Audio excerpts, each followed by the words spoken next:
আজকে দুপুরের পর থেকে দেখি অনেক বৃষ্টি হয়েছে। আবহাওয়াটা না একদমই ঠান্ডা ঠান্ডা হয়ে গেছে। বৃষ্টি হলে আমার না সব সময় কিছু একটা মজা করে খেতে ইচ্ছা করে, তাই ভাবলাম আজকে একটা পায়েসে রান্না করি। আসসালামু আলাইকুম সবাইকে।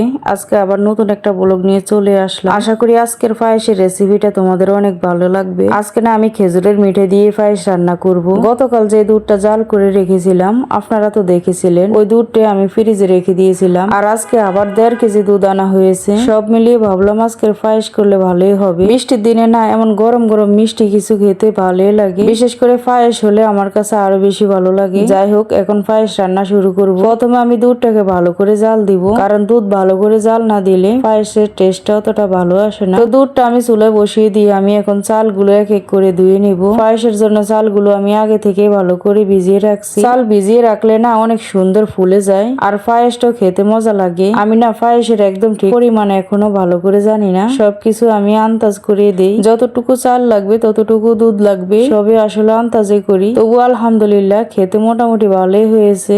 মোটামুটি বললে কম হবে, অনেক মজা হয়েছে। বিশেষ করে খেজুরের মিঠাইটা নিয়ে তো আমি একদমই চিন্তা ছিলাম, কিন্তু আলহামদুলিল্লাহ অনেক মজা হয়েছে। সংসারে রান্না করতে করতে অনেক কিছুই আসলে আন্দাজে শিখে গেছি। আর দুধটো ধীরে ধীরে জাল হচ্ছে। বৃষ্টির দিনে রান্না করতে না আমার কাছে অনেক বেশি ভালো লাগে। বাইরে বৃষ্টি পড়ে আর ঘরের ভিতরে গরম গরম কিছু রান্না হয়, এই অনুভূতিটাই আলাদা। যাই হোক, আমি না কিছু পরিমাণে পায়েসের সাথে আমি কিশমিশও দিয়ে দিলাম। এখন বাটিতে আমি কিছু পায়েস নিলাম আর একটু মিঠাই দিয়ে আমি এটাকে চেক করব যে দুধটা আবার ফেটে যায় কিনা। আমি না মিঠাই দিয়ে একদমই করতে পারি না, কেন জানি আমার দুধটা অনেক সময় ফেটে যায়, তাই একটু ভয়ে লাগতেছিল। তারপর আমি যখন নেড়ে দেখলাম তখন মনে হলো কেমন যেন একটু ফেটে গেছে। আমি আর দেরি না করে চুলাটা বন্ধ করে দিলাম। তারপর ভাবলাম একটু দুধের গুঁড়া দিয়ে দেই। পায়েসের ভিতরে দুধের গুঁড়া দিলে কিন্তু টেস্টটা অনেক বেশি ভালোই লাগে। আমি যেদিন পায়েস রান্না করি না কেন, আমি চাই রান্নাটা একদম পারফেক্ট হোক আর খেতে অনেক মজা হোক, তাই আমি একটু বেশি পরিমাণে দুধের গুঁড়া দিয়ে দিলাম। তারপর ভালো করে নেড়ে চেড়ে মিশিয়ে দিলাম যেন দুধের গুঁড়াটা একদম সুন্দরভাবে মিশে যায়। এরপর আমি পায়েসটা একটু ঠান্ডা হওয়ার জন্য রেখে দিলাম। ঠান্ডা হওয়ার পরে আবার একটু মিঠাই দিয়ে চেক করব। আমি না রান্না করার সময় চেষ্টা করি কিছু মন দিয়ে করতে, কারণ আমি মনে করি মন থেকে রান্না করলে খাবারের টেস্টও অন্যরকম হয়। আজকের এই পায়েসটা নিয়েও আমি অনেক টেনশনে ছিলাম। বারবার মনে হচ্ছিল দুধটা না আবার ফেটে যায়, তাই একটু একটু করে সবকিছুই দিচ্ছিলাম আর চেক করতেছিলাম। কিন্তু শেষ পর্যন্ত দেখি পায়েসটা একদমই সুন্দরই হয়েছে। তখন আমার নিজের কাছে অনেক ভালো লাগছিল। আলহামদুলিল্লাহ এবার আর কিছুই হয়নি,